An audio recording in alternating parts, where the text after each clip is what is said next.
Il faut bien comprendre la notion marocaine du bonheur selon le sexe. On admet que le bonheur des femmes dépend de paramètres strictement matérialistes. Ainsi, une femme a tout ce qu'il faut si elle a à manger, si elle a un toit, si elle est vêtue, etc.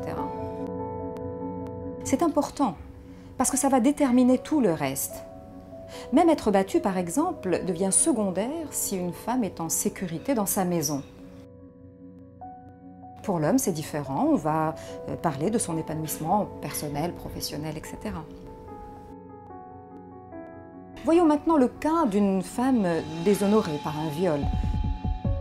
Quel est le vrai problème selon la société? Ce n'est pas son traumatisme, ou du moins, ce n'est pas d'abord son traumatisme, mais c'est qu'elle ne pourra plus se marier, et notamment parce qu'elle n'est plus vierge.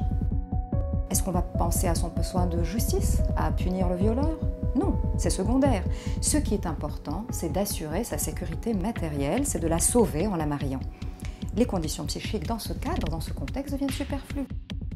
C'est pourquoi, si elle est mariée avec celui qui l'a déshonorée, il n'y a plus de déshonneur. Qu'elle le haïsse, qu'elle ait envie de le tuer de ses propres mains pour ce qu'il lui a fait, c'est hors sujet. Une fille n'a pas à avoir de telles pensées puisque son objectif principal, c'est de trouver un mari. Comme personne ne voudra d'elle, la solution du violeur paraît une bonne solution. Il faut bien savoir que tant que les Marocains continueront à considérer les femmes comme un objet périssable de consommation, de tels drames vont se reproduire.